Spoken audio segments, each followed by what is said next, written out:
Yeah, this is where we begin. And as we go ahead, I just would like to tell you that though you have been advised to switch off your microphones and videos, I personally would like you to switch on your microphones and videos and feel free. As long as there is no noise there and as long as there is no disturbance, you can keep your microphones unmuted and then you can intervene anytime. You can ask a question, you can share your thoughts, and you can contribute to the progress of this presentation. And in case if there are videos on, I cannot see you because when I'm in the presentation mode, I cannot see your videos, but still you can see each other. And also sometimes perhaps I'll get out of this presentation and then maybe I'll come on Zoom and may interact with you. As I wrote to you yesterday, I am going to invite some of you to share your thoughts, share your experiences, and maybe ask a few questions, etc. So let's begin. The title is Integrating Life Skills. This was the first title that was suggested to me by Maitri, and we expanded that into a little, more specific, integrating life skills into the English classroom. First, Maitri said, let it be integrating life skills into the classroom because teachers of other subjects also are likely to participate in this. But maybe finally we decided, let's confine to the English classroom. While presenting one of the slides, I'll share with you why we wanted it to be the English classroom and not classroom in general. So integrating skills. So I divided my presentation into 3 parts, and the 3 parts are one second. I think somebody has to keep admitting people, latecomers, because I cannot do both of them together. The host or any other co-host can keep admitting, or maybe you can throw it open. Anybody can just join. Okay. So there are 3 parts in this presentation. The first one is what are life skills. I'm not going to spend much time on that, maybe 5-10 minutes. We are already about 20-30 minutes behind the schedule, I think. And the second one is why teach life skills. This also I'll not spend much time because the answer is obvious. I don't need to discuss that. But the third thing is what's important to us, how to integrate life skills into the classroom, into what we teach, and make the process of learning, the facilitation easy so that students pick up life skills while they are being taught whatever subject they are being taught, whatever course, whatever content they are being taught. This is how I'm going to go ahead. And the first part that I'm going to go to is what are life skills. Will you please go to your web browser and search for Menti, M-E-N-T-I. Will you all take a minute to open your browser and type M-E-N-T-I, Menti, you can search in Google. And when you go there, most likely you'll find join a presentation. I think you can do that. Join a presentation. Yes, sir. Good. So when you go there, join a presentation, it asks you for a code number. And the code number you can see on the screen, 4878-1612, 4878-1612. In case you're very close to the screen, you can also aim at the QR code there and take a picture. It automatically takes you there. And submit that code. And once you've submitted, there is a question there. So you have to give 1 or 2 examples of what you think are life skills. It can be anything that you consider a life skill. Please give 1 or 2 examples. In case you're more than 2, you can even do multiple entries. For instance, you can enter 2 and you can again enter 2 more.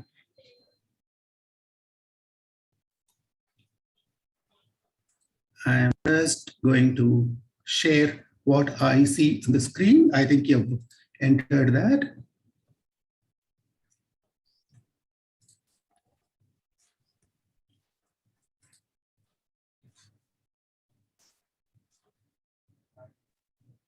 Oh, that's great. Already answers are there. Lovely, beautiful. Collaboration, empathy, decision making, stress management. As you're typing them, you can see them on my screen. Soft skills, positive thinking, personality development, decision-making, communication skills, and cooperation, leadership. What is that? Sincerity, positive thinking, time management. Lovely, beautiful, really good. I'm very happy that I think 32 of you have answered already. Maybe I'll wait for a minute longer. 33. You can see the number of people responding at the bottom on the right side of the screen. Conflict management, body language. Yes, magic. What's that? Magic. I'm surprised what that is. Life skills, attitude, sincerity, social skills, self-motivation, decision-making, people skills, memory. Somebody said 10. I don't know what that is. That's a 10. Maybe I'll come to that. Okay, I understand. Life skills, thinking, personality development. Thank you very much. 42 of you have presented. I'm stopping this for a while so that I can go back to the presentation.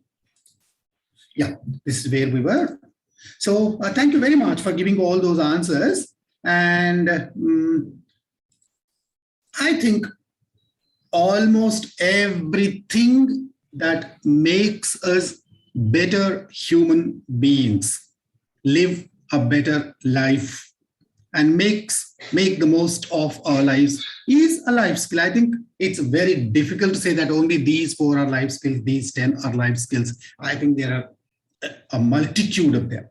Anything that helps us adapt our behavior to the demands of developments around and promotes positive behavior in us and helps us deal effectively with the challenges of life.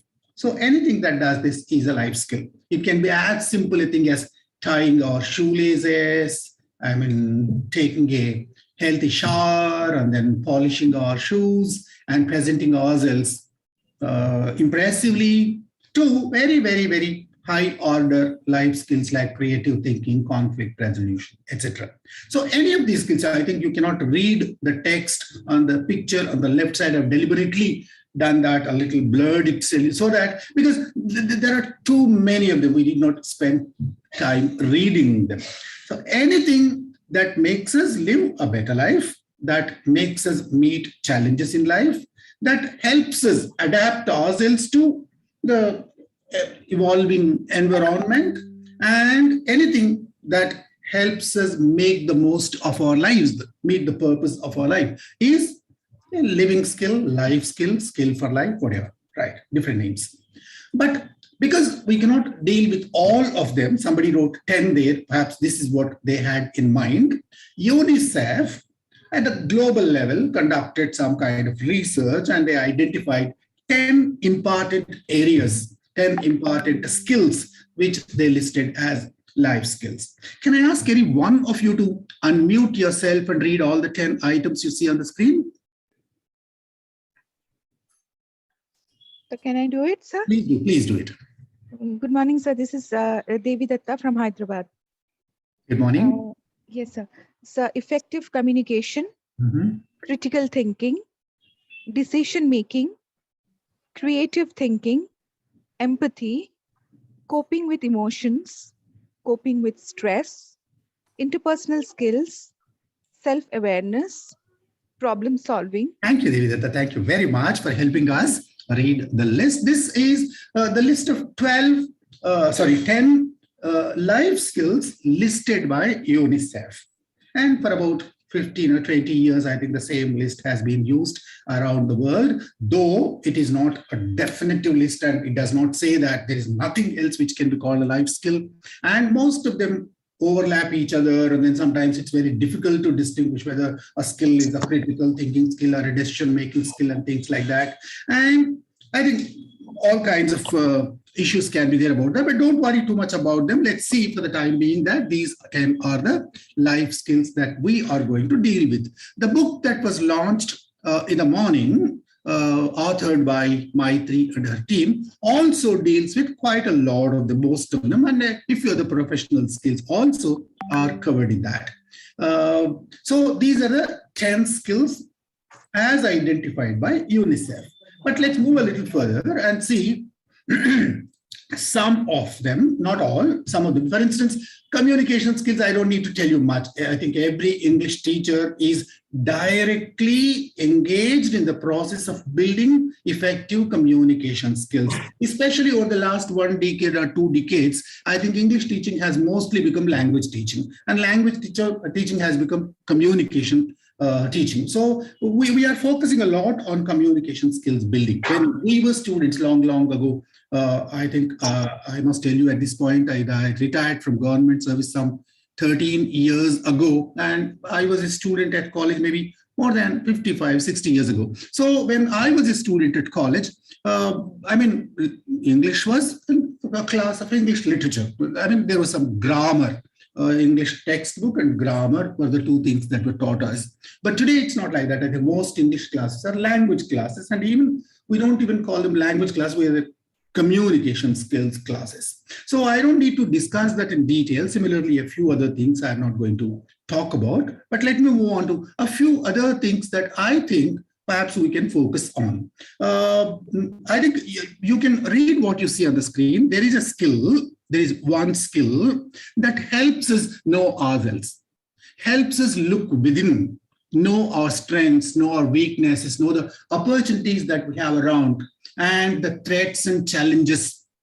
I mean, in case we do not handle them properly, in case we do not take care of them, they can be great threats and challenges to us. Then this skill also helps us know what we like, what we dislike, what's our passion, what's our life goal, what are our concerns, and a lot of other things. What skill is that? Can you tell me, anyone? What skill is this that helps you know yourself?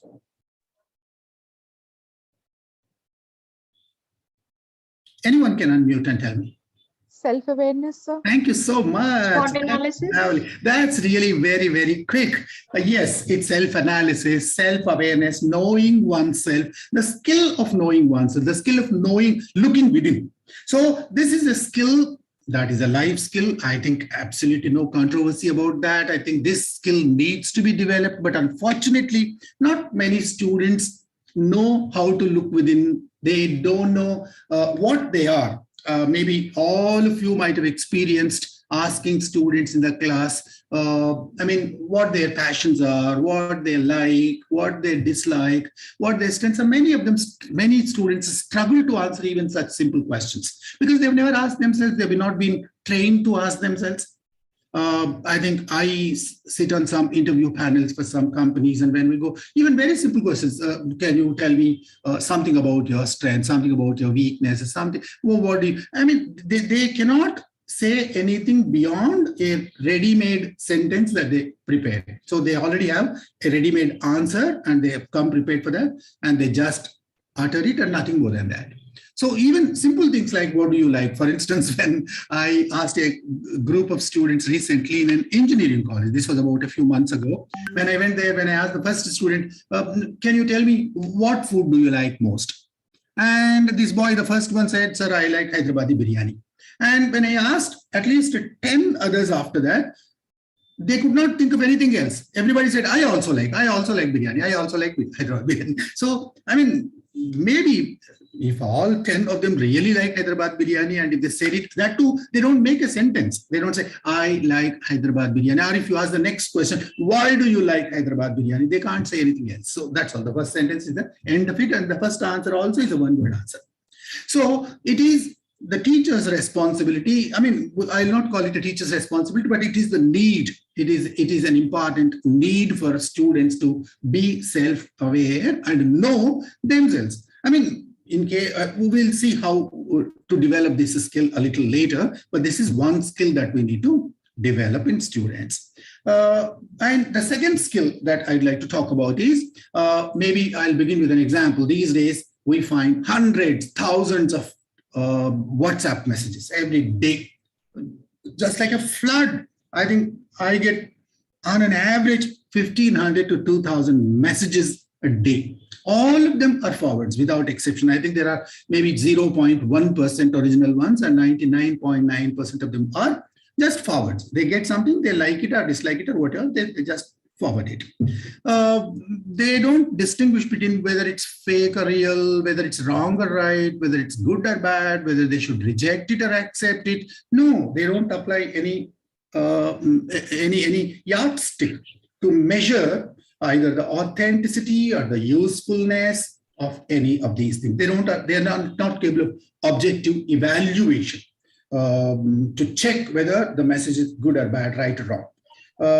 Socrates suggested the triple filter test. So unless something is true and good and useful, don't pass it on. Just, discard it. This is what he suggested thousands of years ago. And we are still not applying that measuring yardstick. We do it very, very thoughtlessly.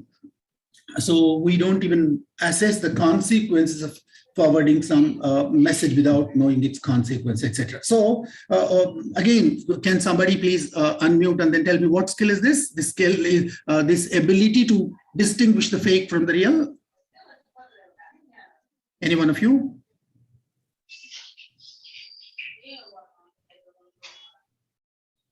What skill is it that helps you distinguish between wrong and right, fake and real, good and bad? Critical analysis. Thank you so much. Again, this is critical thinking, critical analysis. This is a life skill again. This is a very, very important life skill. And I think our students must learn this skill. Otherwise it's very difficult for them to live a good life. If they take everything for granted, if they don't distinguish between this and this, and if they can't see the bright and the dark, and they cannot distinguish between night and day, I think just thoughtlessly forwarding things and thoughtless telling things, spreading rumors, I think this is doing great damage to all of us. That's why the students must be able to think critically, which is a very important life skill to develop. And as I told you in the beginning, so this helps them become better human beings, live better lives. Okay, let's move on. This is yet another skill that helps us understand problems and identify all the available possible solutions, and of all the alternative solutions that are possible, choosing the best, trying it and acting on that, and ensuring that success is easier, possible, etc. Can you again please tell me what skill is this? Decision making. Thank you. Lovely. That's really good. Great. Decision making skills. So students must also, not only students, I think life skills are for everybody. In our context, students, teachers, the general public, everybody must be capable of making the right decisions at the right time, the right point, to lead better lives and to adapt to situations. Then this is another skill called creative thinking skill, which helps us see things in lateral ways, thinking outside the box, thinking laterally. It helps us find novel solutions. It helps us generate lots of new ideas. Look at this just 5-second video. This is normal. This is creative. That's all. So thinking of creative ways of handling problems, handling issues, and thinking laterally, coming up with solutions, impossible looking, but unique, different, creative solutions is another skill. So because life throws up lots of challenges, almost every day, every moment we see new challenges. And unless we are capable of thinking creatively and finding new solutions to new problems or existing problems, I think life cannot be better. So students and teachers and everybody must have creative thinking skills too. And there is another skill, very, very important, especially for young students, ability to handle their emotions, ability to cope with emotions. So express their emotions freely, frankly. I think they must not be taught to suppress their emotions. Sometimes, unfortunately and unknowingly, we do that. But maybe they must have the freedom to express their emotions.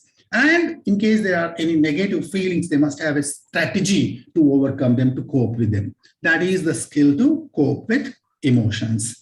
Then coping with stress is again another very, very, very important life skill. So students go through lots of different kinds of trauma at various times because they take things not very seriously, and they don't take things that are seriously. This is the problem with them, many of them. So in case we develop a positive attitude among them, and then if you encourage them to accept reality as it is, I think we can teach them to cope with stress. This is yet another skill.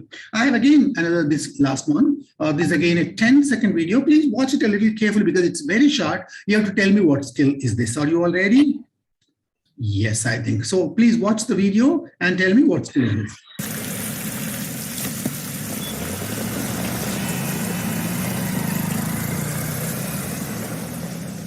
Yeah. Empathy. Empathy. So I think you're all a very brilliant lot of teachers. Yes, you are right. This is empathy. So the man on the motorcycle came there and bought an umbrella, and he realized that this boy who's selling the umbrellas perhaps needs that umbrella more than he himself, and he gifts it back to that boy and leaves. Empathy is yet another skill. I think the kind of ragging that's happening on engineering college, medical college campuses, and the kind of trauma that students are going through on several different occasions.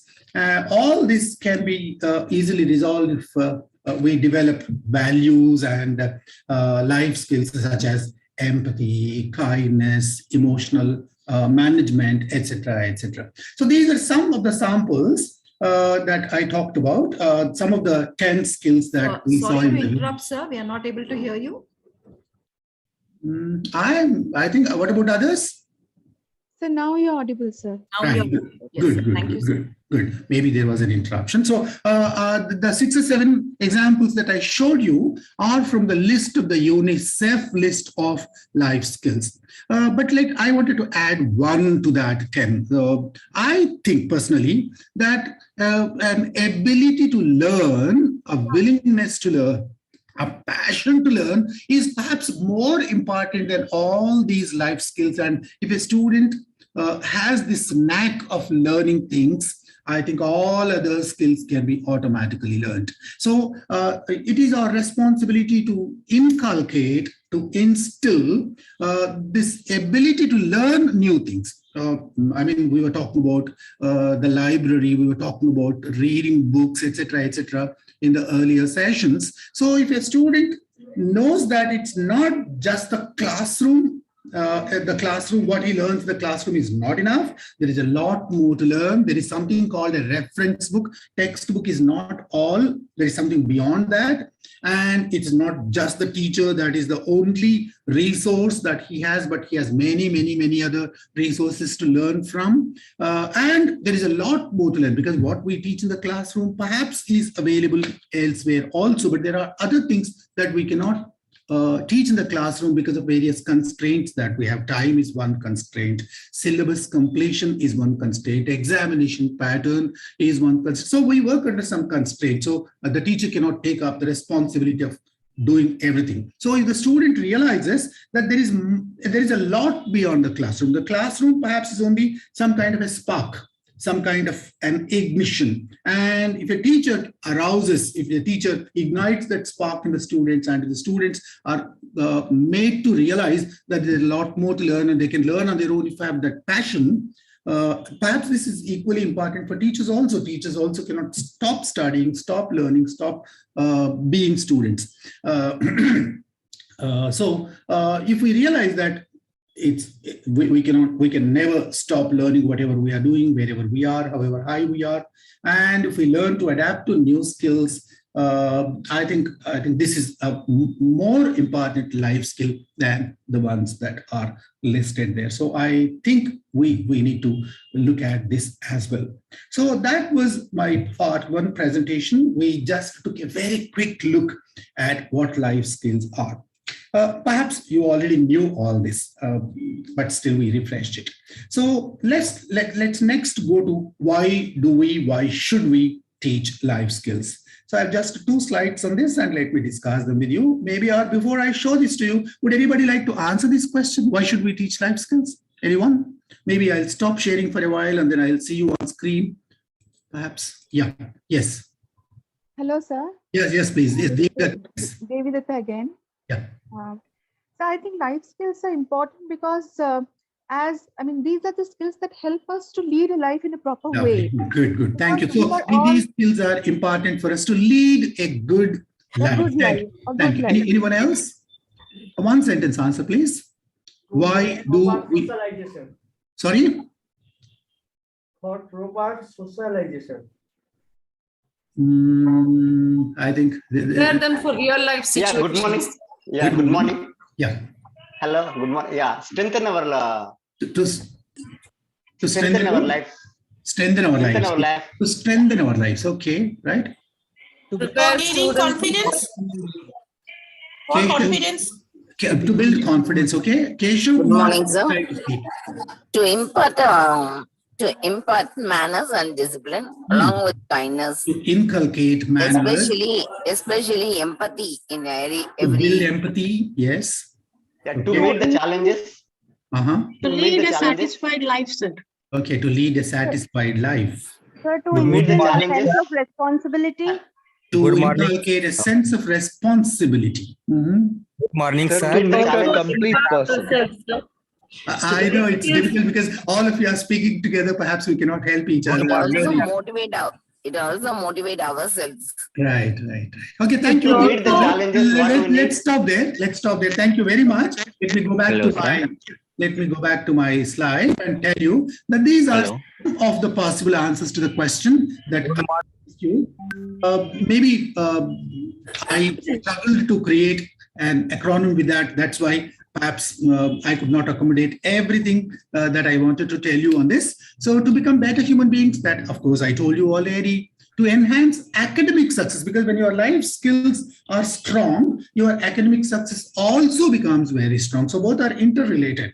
So then nurture social etiquette. There is a chapter on in Maitri's book, and enable self-discovery. We talked about self-awareness and all that, some kind of a SWOT analysis if we teach our students to try on their own, and foster efficiency. Somebody said this, to instill confidence. One of you said this, to track and achieve goals, etc. All these are various advantages of teaching life skills. So a student or a teacher or any individual who learns life skills has all these benefits. So easy to remember, benefit, BENEFIT, the first letters of all these answers, and add all the answers that you gave to that. That becomes a comprehensive list. And you can continue adding even after you leave this presentation. Perhaps you can make a longer and more comprehensive list of the advantages of teaching life skills. Okay, this is an important question. Perhaps this is related to what I said when I showed you my title slide. Who teaches life skills? Quickly, one or two of you. Who teaches? Life probably, sir. Wonderful, thank you. Great. Life. Our surroundings. Problems teachers. Our surroundings teachers, yes. Ask experience. Yes. Sir, our experiences. Your experience with the surroundings, sir. Great. Thank you so much. See the slide now. So I've divided that into three parts. Whatever you said is the same thing. So your answers are, just put on screen, that's all. So we have opportunity to learn life skills at home. So our family, our friends, our kith and kin, and everybody we grow up along with. Teaches us life skills in case we pick up from them and we pick up from there. I think we stand to gain. But unfortunately, let me add here that with the disintegration of the family, with the nuclearization of the family, and almost the zero availability of parental support at home because of various reasons again. So the opportunity for young people to learn life skills from their parents and family and friends is gradually declining. I think all of us agree on that. So home is no longer a very rich platform, a rich opportunity for us to learn our life skills. Unfortunate. In case people have homes which offer all these advantages of living together, helping each other, and then teaching each other and learning from each other, I think, they are at an advantage. Then the second arena, the second platform from where we can learn life skills is our own self. Somebody said that. So our own self. So our environment, our surroundings, our reflection, our thoughts, our feelings, our experiences, everything that happens to us around, in case, the condition is in case we utilize those opportunities, in case we use our eyes to see and ears to hear, etc., etc., etc., and we think, if we are apply our mind and analyze things and do all kinds of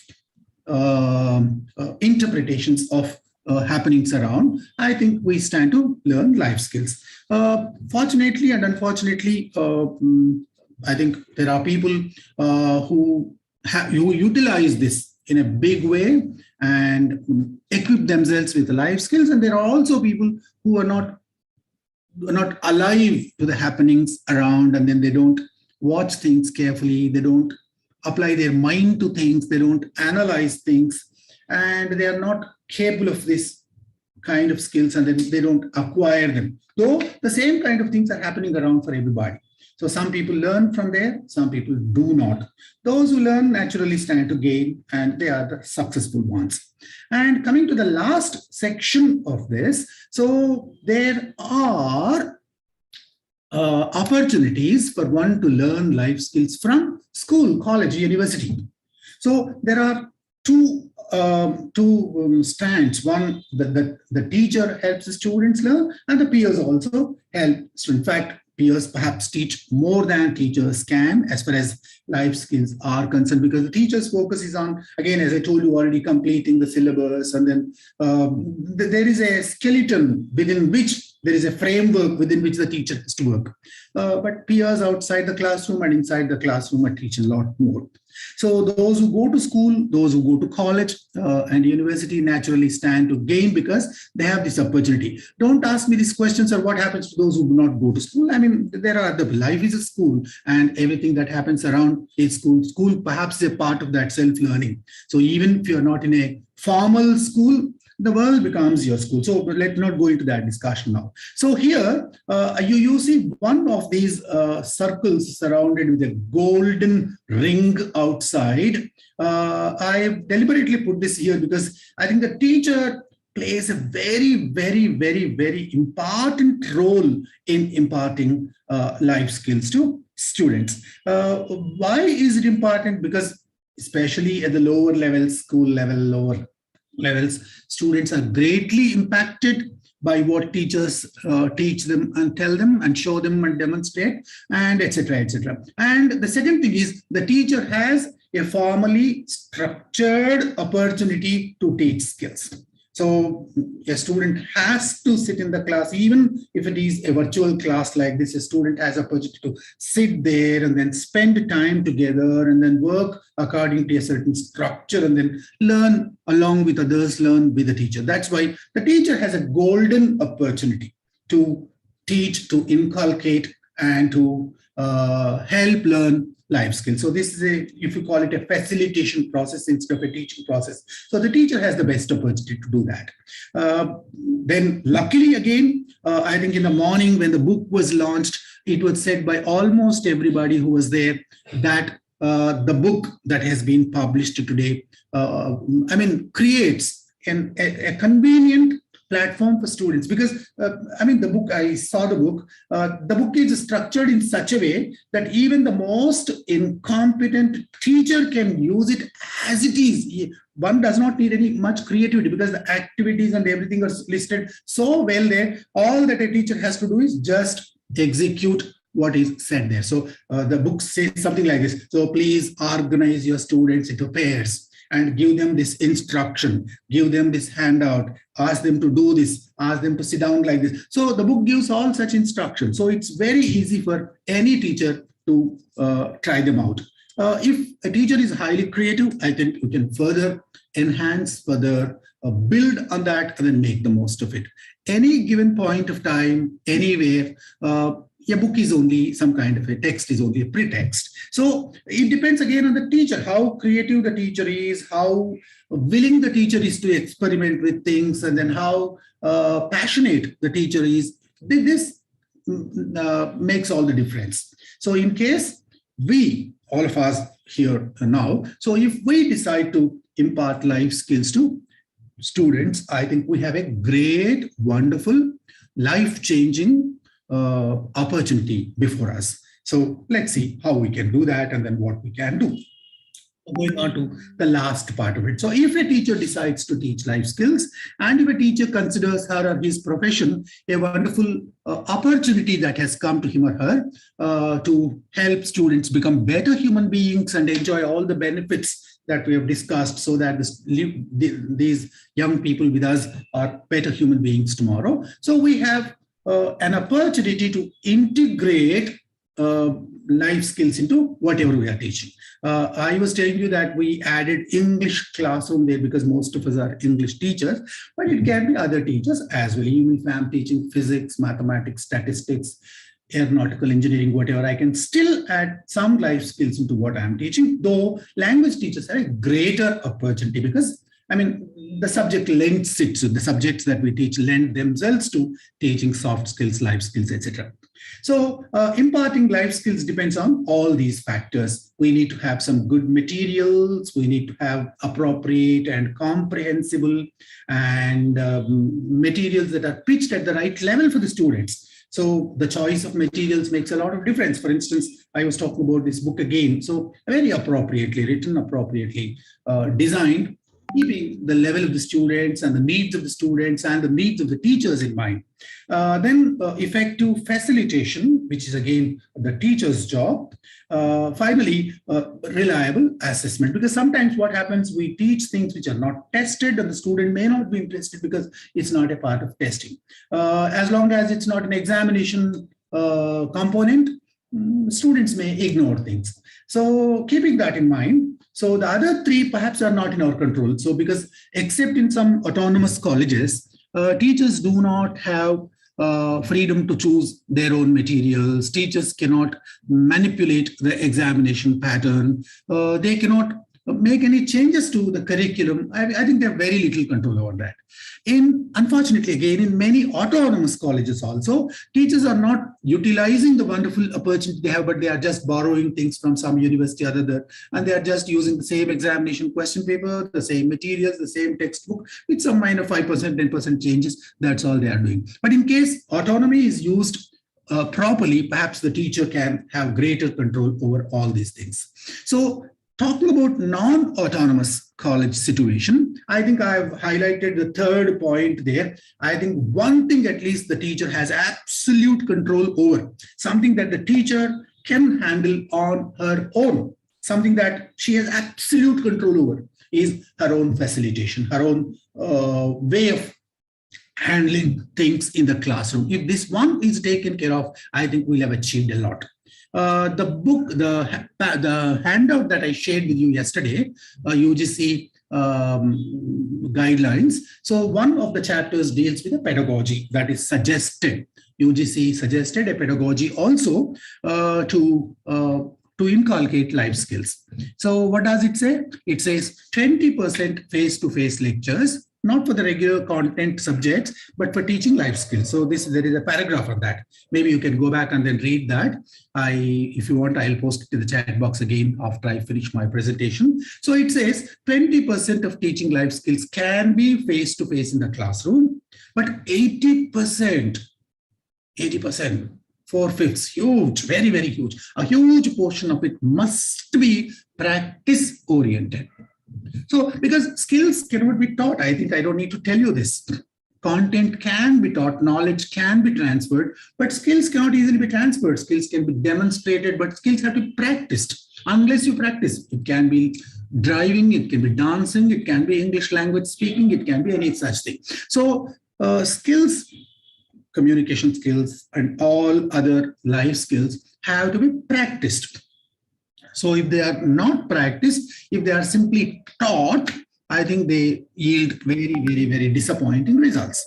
So teaching cannot be the right tool or enough tool to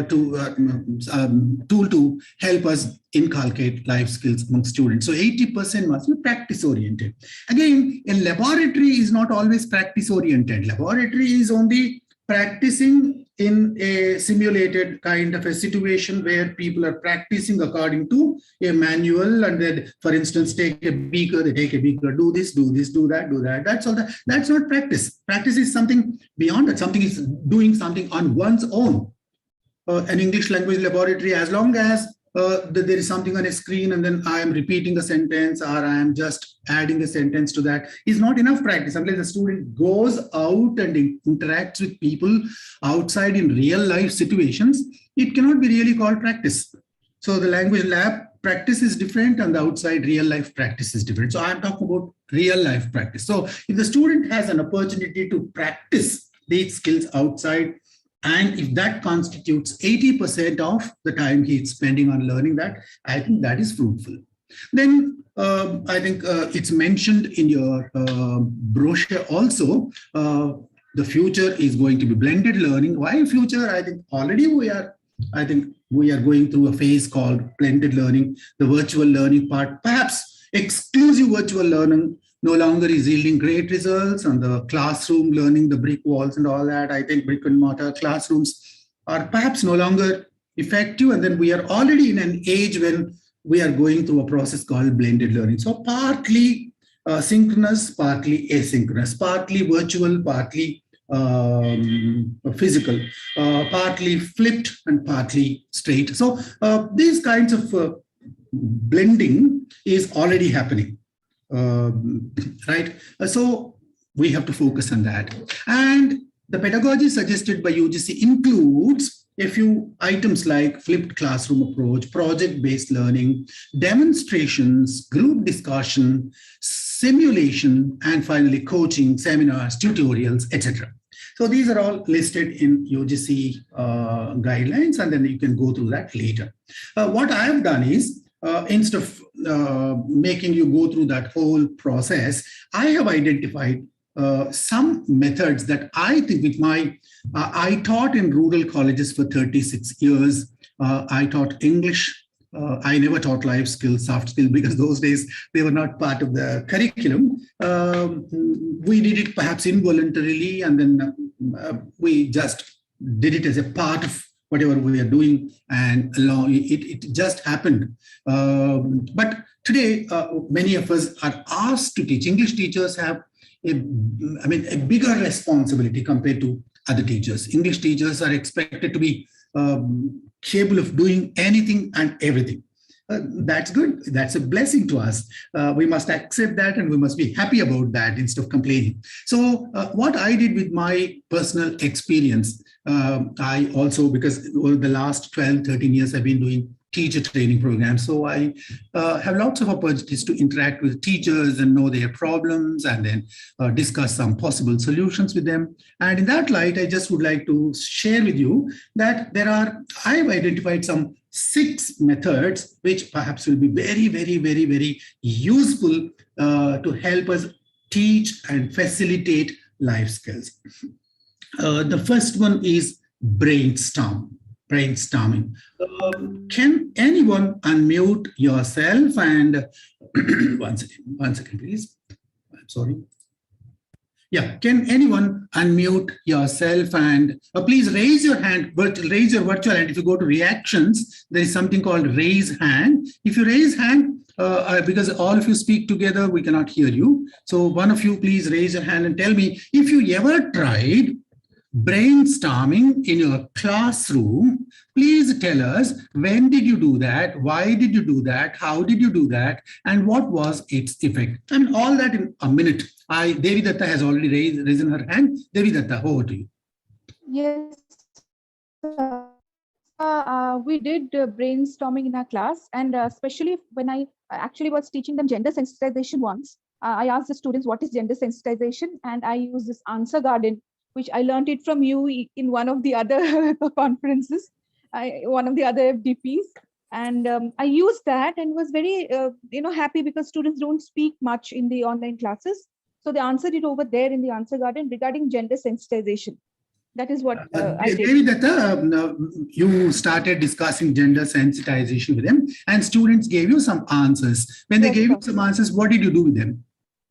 So I discussed, like, they were confused between gender and sex. Now, did you do that immediately or while they were giving you Immediately, answers? sir. Immediately, sir. I showed them. Make one change now. Make one change. When you do a brainstorm class or when you do brainstorming while teaching anything, first spend time accepting everything that they say without any questions, without any contradictions, without declining anything. Whatever they say, accept that and put that on the board. And after everything is written, maybe you can open that for discussion, and a few things perhaps which are better than others you can accept, etc., etc. So you can refine your brainstorming skill, and you can make it further useful to your students. I think, Alankrita, would you like to say something, please? Yes, Mr. nagaRAJU. My experience has been that brainstorming is accepting ideas in a non-judgmental way. Great. Thank you so much, Alankrita. Thank you. That's what exactly I was trying to tell Devi Datta also. So non-judgmentally accept everything that your students tell you. So let them first feel confident. Let them feel, accepted. The moment a student finds, when the student finds that something that he said or she said is written on the board, he will be so happy, first of all, even if it's, wrong, even if it's not very relevant to what you are talking about. So, generating lots of ideas, good and bad, right and wrong, without, non-judgmental, that's the word that Alankrita is used. So that is brainstorming. So try this in your class. I'm absolutely sure your students will start participating, they'll start enjoying, and I'm sure this will be a wonderful learning, facilitating idea to teach life skills. Let me go back to my presentation. Once again, I'm sorry for stopping in the middle. And okay. Yes, I'm sorry. Yes, we were here. So brainstorming. The second idea that I would like to suggest, of course, it's already there. Everybody knows it also. But maybe, I don't know if we've used it to teach life skills. Maybe used it for other things. Maybe we've been teaching soft skills. There's a very thin line between this and that. So discussion is another wonderful, practical, productive way of generating ideas and also teaching life skills. Again, I'm sorry for switching it off and on quite a few times. I'm stopping sharing again so that I can see you. If anyone raises your hand, I'll allow you to speak for a minute about how and when you used discussion as a tool, as a teaching methodology, as a pedagogic method to teach life skills. Anyone? Did you ever use discussion? Open discussion when every student, it's not much different from brainstorm, but there is a difference, of course. I think Radhika has raised. Radhika, you're actually applauding, but raising hand is slightly different. But anyway, you can do that. Radhika, you can unmute yourself. Yeah, thank you, sir. Good afternoon. So I used this tool while I was teaching GS, gender sensitization. So when the discussion came about, why is it needed to teach gender sensitivity? Mm-hmm. And suddenly the discussion started, the vibrations started. Mm-hmm. See, it is female oriented. It's like it is supporting more to women rather than supporting a male member like that or so. And when you start telling them the other point, why is it made necessary for us to teach that? Why is it that the university had to take a course to teach that level of students? Then slowly the discussion started coming back into the right direction. Perfect. Thank you very much, Radhika. I have a question for you also. Yes. When you did this discussion, where were the students sitting? How were they sitting? Did you try any experiments with the classroom infrastructure? Did you try anything? Also just open room, sir. It's just a classroom with only chairs, that's all. Okay, that's good. That's good. You can also try sometime. In a circular format. Right. Like one side of girls were sitting and other side boys were sitting. Great. And it was going on in that manner. Wonderful.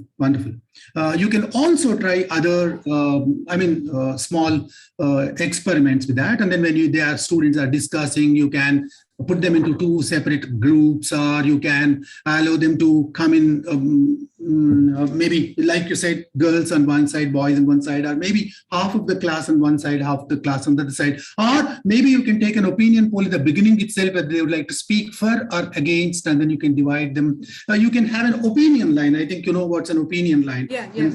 Yeah. So what I did was, what was the other thing I did was, I asked him, instead of you speaking in your perspective, why don't you go into the opposite one? Like exactly. Wonderful. From a boy's point of view or perspective. Can you imagine also, in that as a boy, can you speak?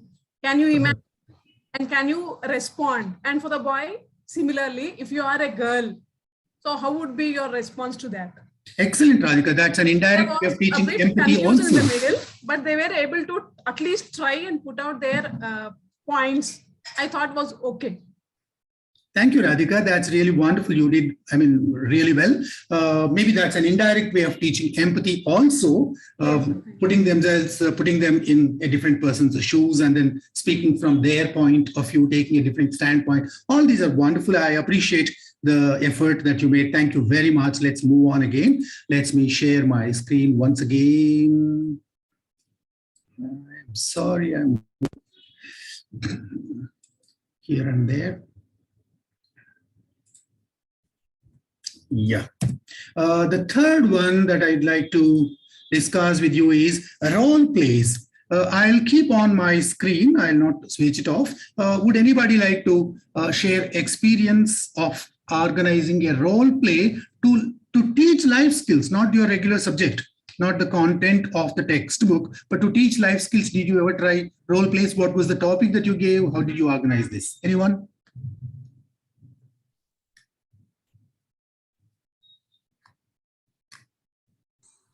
Kartika? Yes, sir. Yes, Kartika, sir. please speak. Yes, sir. Good afternoon, sir. I made them do a role play on Save a Girl Child as part of gender sensitization for undergraduates. So I mean, they did it very well. I mean, both boys and girls participated in it. It was around for 10 minutes was the role play.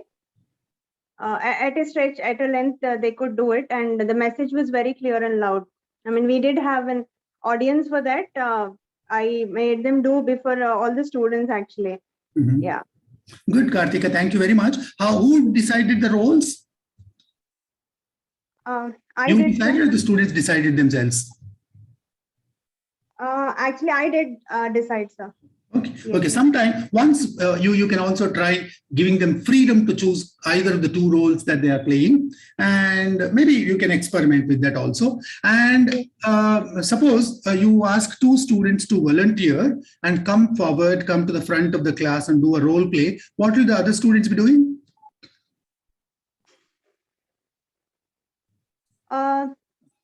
I mean, they would be like, obviously, like concentrating, listening to what, I mean, trying to know what is what these students are doing here, what is the message that they're trying to convey. Thank you. Thank you, Kartika. That's one wonderful way. Another possibility is you can divide the class into pairs, and every pair is simultaneously role playing. So, I mean, you need not be, overseeing every one of them except when something is going wrong. Perhaps you need not even go here. So the whole class is divided into pairs and all pairs are doing role play. Possible. Just try that. The next one, the next technique or the next tool that I would like to discuss with is using lots of games, activities in the classroom to teach life skills. Has anyone tried any game or any interesting activity to teach any one of these 10 life skills that we discussed? Michael has already raised his hand. Please, Michael, go ahead. Sir, this is one thing that I've tried both for mock interviews. Basically, I'll stick to mock interviews. What we did was, in fact, this is collaborative. Again, we discussed this in the staff room. What we did was, there were a panel of 4 students who were sitting as the interview panel. Okay, and we sent 2 students at days, and they would be there as the ones who are being interviewed. And we also had about a few students who were supposed to observe their body language. They were supposed to observe their posture and some of their responses and record it. So that way we were, students were also taking turns. So at the end of the 45-50 minute session, we had in all, let's say about 30 students who, took part in the activity. Thereby, it was more like, everybody got involved. So that's where, we sort of used everybody, and they didn't get bored. They didn't get felt left out. So that way we managed the mock interview. Thank you, Michael. Thank you very much. Michael, why do you call it a game or an activity? I wouldn't call it as a game, but I think this is more relevant to the previous question. Correct. You're right. It's more a role play and also some kind of an activity or a mock interview. Has anybody played a game in the class to facilitate any of the life skills? Anyone? So, I think 2 participants raised hand. I can't see your names. Any one of you, please unmute yourself and start. Mr. nagaRAJU, I have used a game where I divided the class into 2 teams. And they represented a construction company. And the task was given by the client, that was me, to build a bridge out of A4 size paper. And they had to coordinate, plan, design, and build the bridge in a set time. Great. And I, as a client, threw in a couple of challenges by changing specifications midway. Lovely. Just to give them Making it more an challenging. idea of, yes, what can happen when your client changes specifications. What skill were you trying to build?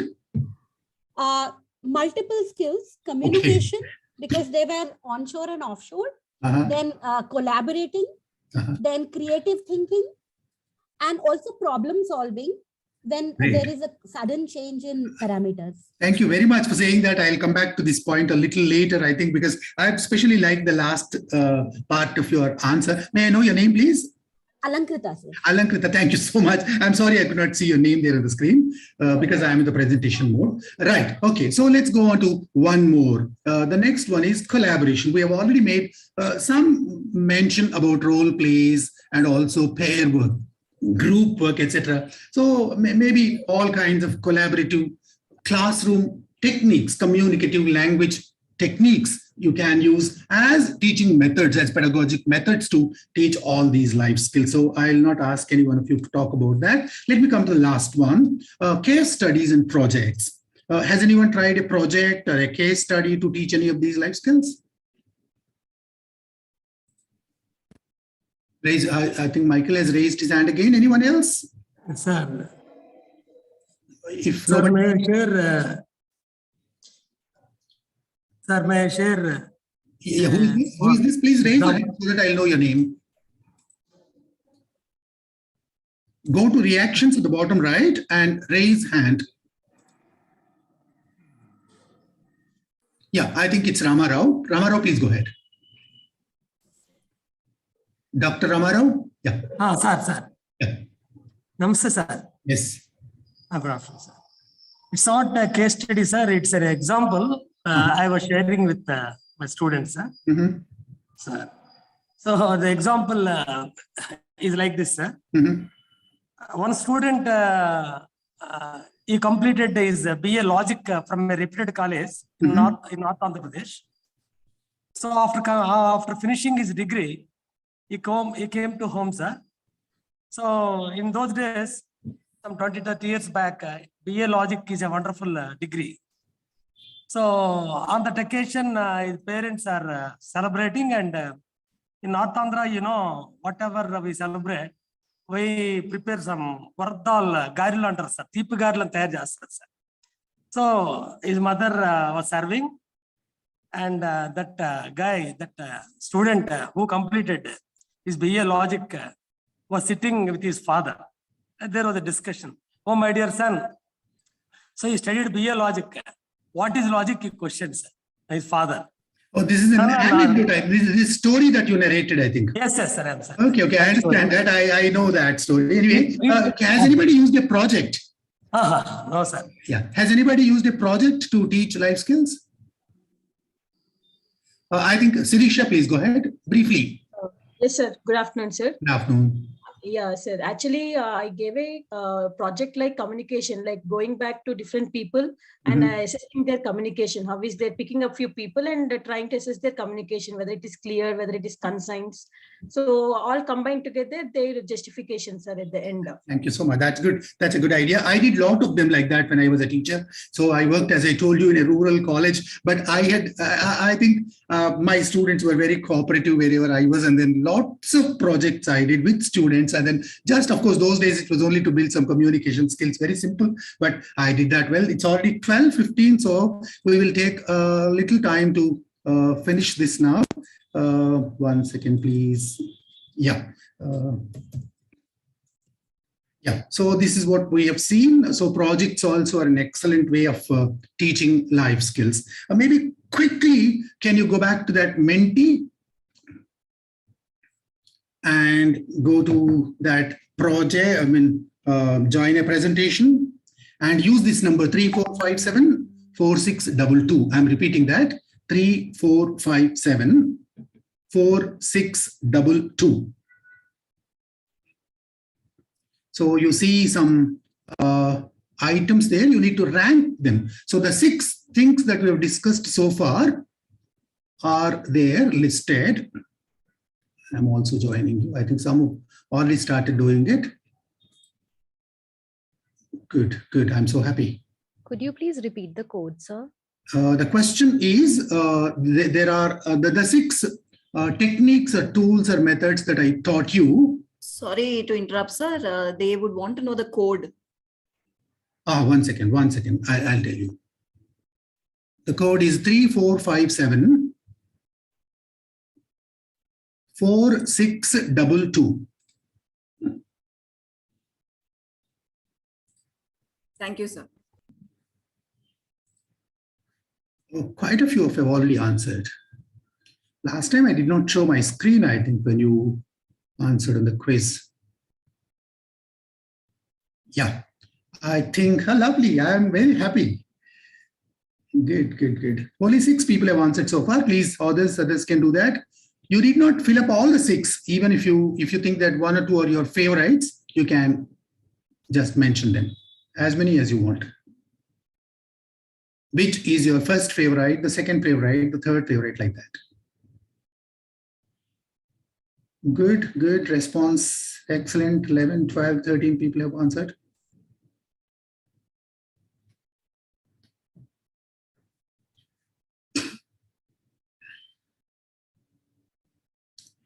Okay, I think it's an expected lines. I expected to say, because brainstorming is my favorite too.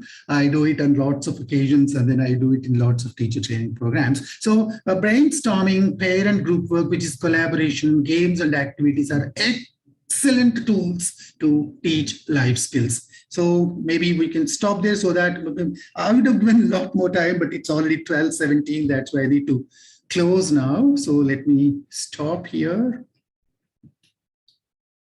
I'm sharing again my slideshow. Okay. Yeah. So your ranking is good. Whatever is your favorite, don't worry. All 6 of them work equally effectively, and it of course depends on the teacher how skillful he or she is in handling that. In case I can handle one of those methods more effectively, if I am more comfortable doing that, I'll use that. There is no hard and fast rule that you must use only because 25 people said brainstorming is better. I need not use that. I may be comfortable using something else. I think you can use that.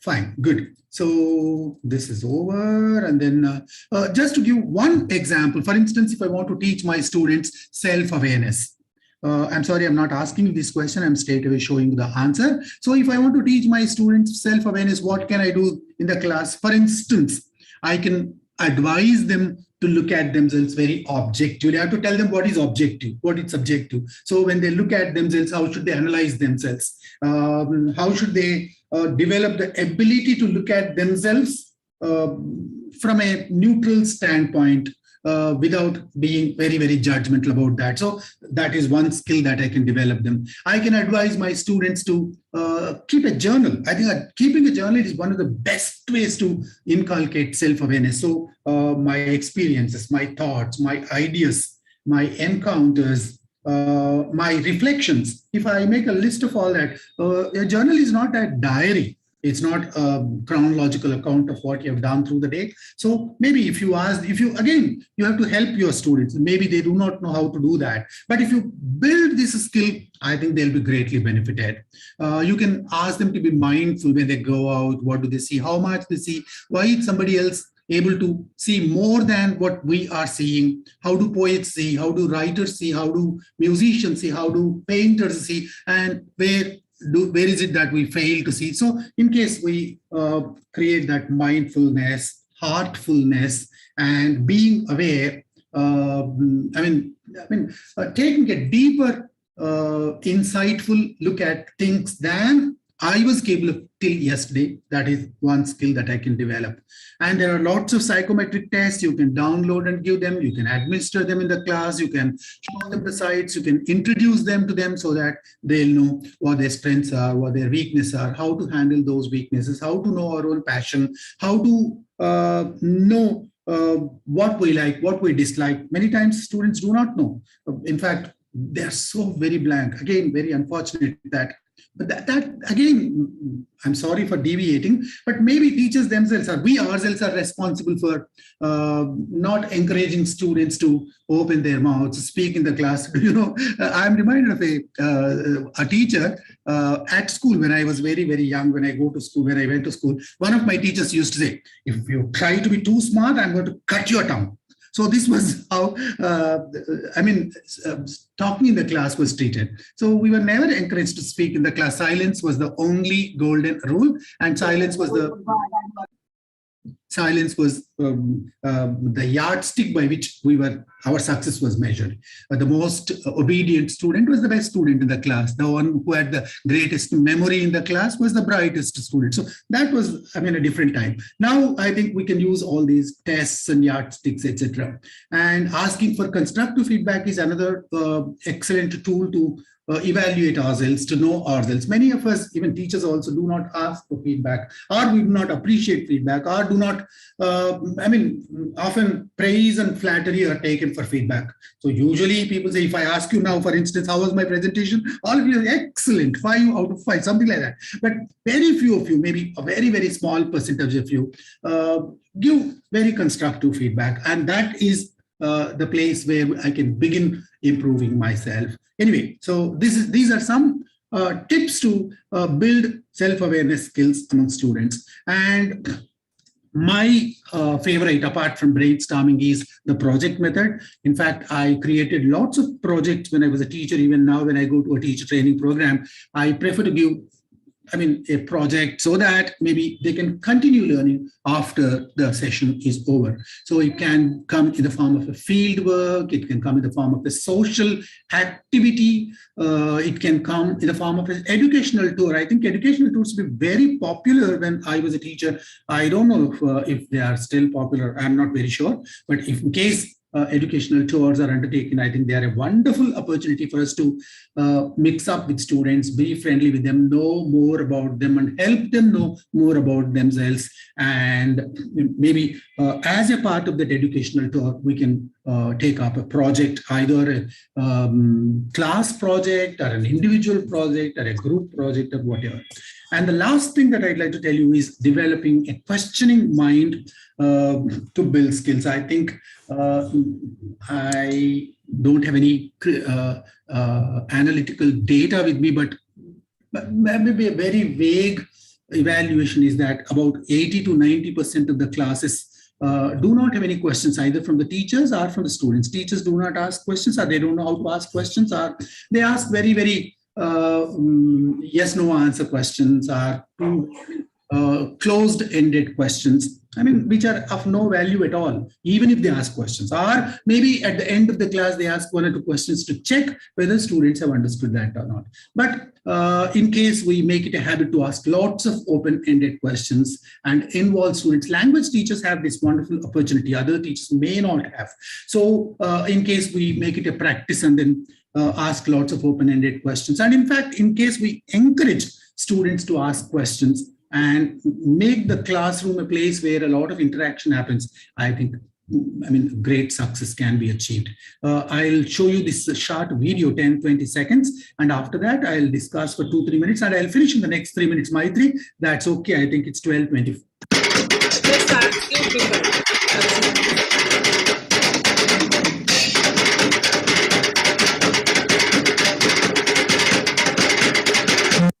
Yeah, that's a slide, and I'll thank you and then close this slideshow so that I need 2 or 3 minutes to discuss a short video that you've seen, and I'd like 1 or 2 of you to comment on that. What do you understand from that short video that you've seen? Please, 2 or 3 of you, please raise your hands. I'll ask each one of you to give your interactions on that, give your comments on that. I think Sirisha has raised her hand again. Anyone else before Sirisha? I asked Sirisha. Sirisha spoke once. Anyone else would like to say something? Yeah, I think Mohammed Maruful, please unmute yourself. Arman? Yeah. Maruful, please speak. To solve problem in any kind of in any situation, whatever we have, whatever we available in near my hand, do use or utilize the most. Thank you, Maruful. You said that whatever we have, we must use it effectively. Thank you. Bhanu Kiran, please. Bhanu Kiran. Sir, thank you for the opportunity, sir. Actually, the passion and interest is important than what they are not lagging. Thank you. Passion is important than the availability of resources. Thank you, Bhanu. I think Deepti. Yeah. Good noon, sir. Actually, it is, according to my perspective, I felt that use the resources to the fullest. Use resources to the fullest. Thank you very much. I think that's hitting the nail on its head. Yes. I think Yamini and Radhika will stop there. Yamini? So it's creativity and multitasking. Creativity and multitasking. Thank you. Yamini. Radhika, please. Creativity again. Yeah. And best out of waste also, sir. Yeah, making the best out of the available resources. Thank you. Yeah. I think I don't want to disappoint Sirisha. Sirisha, you also can speak for a minute. Yes, sir. I mean, it's like interest, sir. If you have interest in anything as a teacher or as a student, no one can stop us. So, you can do with determination. Right. Okay. Last, I think I don't want to disappoint Yadagiri. Yadagiri, please speak for a minute. Yeah, passion towards challenging. Thank you all of you. Thank you very much. Yes, it is passion. It is utilizing the available resources. It is developing interest, and it's everything that you said. All that I would like to tell you is that as an English teacher, whatever resources we have, whatever infrastructural advantages and disadvantages we have, whatever textbook we are asked to teach, whatever examination pattern we work with, whatever principle we have to work under, whatever college we are working in, whatever be the difficulties, we can make the most of the opportunity that has come our way. With the available resources, with the available textbooks, with the available infrastructure, we can make the most of them in case we have what is called passion. So a passionate teacher, however incompetent he or she may look, is still better than somebody else who does not have passion but all the knowledge in the world. So be passionate, be loving, be considerate, be kind, be empathetic to your students, and do your best. Wish you all the best. Thank you very much for this wonderful opportunity that you have given me. In case you have any further questions, please feel free to interact with me. I showed you my email address already. I'll also post it in the chat box. So please, in case you want to have any question on this further, please feel free to get back to me. Thank you. Back to Sengiris. Thank you, sir. It was indeed a very engaging session. It was such a privilege to see you so full of energy. Our participants also have been very actively participating. Thank you for giving us a very comprehensive list of life skills, the importance of practicing life skills more than being a theory, the popular methods, the kind of tips for facilitating self-awareness and project methods, and finally, the valuable tips for us, how do we go about the entire process. And I'm very sure our participants were completely engaged in your session, and it has been an enriching experience for them. So thank you so much, sir. There are a couple of questions which we have from the participants. So this will be just for about 10 to 15 minutes, sir. So I would just pose the very first question to you. Rajita, 1 second. I posted my mail address twice. Please follow the second one. The first one, I made a mistake in the spelling. So nagaRAJU@gmail.com. Yeah, please go ahead. Right. Thank you so much, sir. So the very first question is from one of our participants who says, how can language class be used to teach life skills? I told you already that the text is always a pretext. The text is a convenient tool. The text is a convenient platform on which we can build whatever we want. For instance, there is a lesson lesson from Milton, a lesson from Rabindranath Tagore, a lesson on that, whatever. So we are teaching this poem. We can not only teach the content as a literature teacher, not only teach language as a language teacher, the grammar in it, but we can also build a life lesson on that. Maybe we can utilize that platform to teach them empathy, teach them maybe conflict resolution skills, maybe teach time management, depending on, of course, every text lends itself to teaching some life skills, not all. So we have to identify which skill can be best taught using that material. The driest of the contents also can be utilized, exploited by resourceful teachers to teach what they want to teach. Right? So this is, the teacher skill.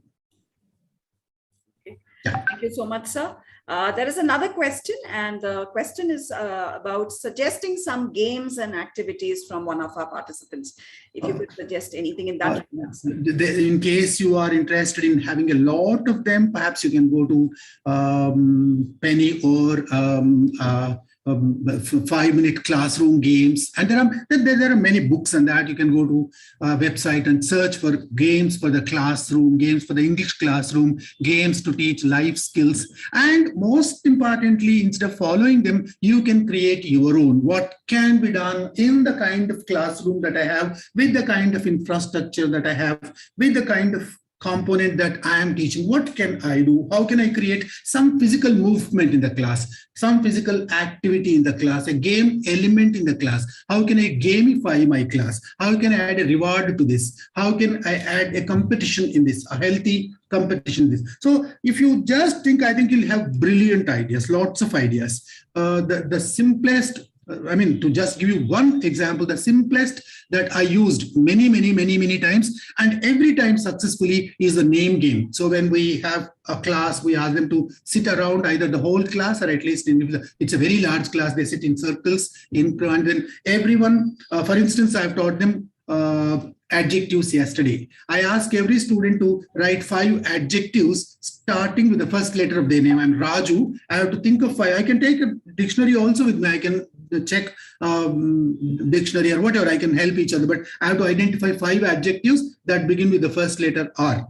My name, Raju. My name is Raju. So what do I do out of that 5? I ask my students to identify the one which most likely or most closely describes them. For instance, Raju, I have 5 adjectives.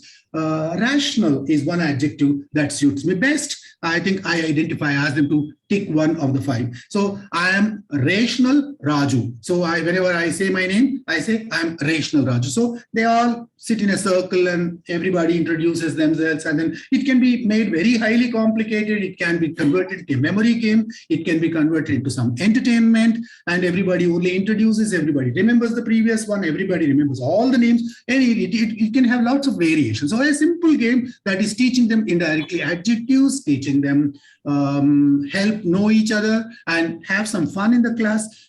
Just give you one example, but you can create a million like that. Thank you so much, sir. There is another question which asks, one of the participants is just asking to repeat the issue of blended learning, sir. Blended learning, I think I made a mention of that. To put it very simply, blended learning is at least 2 kinds of learning happening simultaneously. For instance, part of the learning happens in the classroom, part of it happens outside. Part of it happens synchronously at the same time for everybody. Part of it happens asynchronously. That means everybody is learning at a different time. For instance, I posted that handout in the WhatsApp group yesterday. So somebody might have read it at 6:30, somebody might have read it at 7 o'clock, somebody might have read it in the morning today. So asynchronous, so not at the same time. So the same material is read, the same question is answered, the same assessment is done, the same activity is done, but at different times. So it can be partly synchronous, partly asynchronous. It can be any different. Part of it is theory, part of it happens in the laboratory. That also some kind of blending. So using different formats is blending. I think as of now, these are the questions, sir. I'm just waiting if there is any more question. Thank you so much for patiently answering the questions. Thank you, everyone. Dear participants, if there is anything that you would like to ask, you can please text that. You can do that in the chat box. Waiting for any one of you to have any queries, it will be answered right away. And you can also feel free to interact with me later. Please send me your questions. I'll try to answer them at my earliest convenient time. So there is a question. Do you have any suggestions on scales that can be used to assess life skills for research purposes? Launch today also has some tests. It asks you to classify a few things, and there are columns, 2-3 columns against each, and you answer those questions, and based on that you award yourself points. If you are in column 1, you get 5 points. You are in column 3, you get 1 point, like that. So there are some measuring yardsticks already suggested in the book. Please take a look at the book. I think it's available in the store nearest to you, or maybe you can order it and buy it, or maybe you can also search on the website on Google and find the one that best suits you. Okay, sir. Thank you again. Whether SWOT analysis will be helpful. SWOT?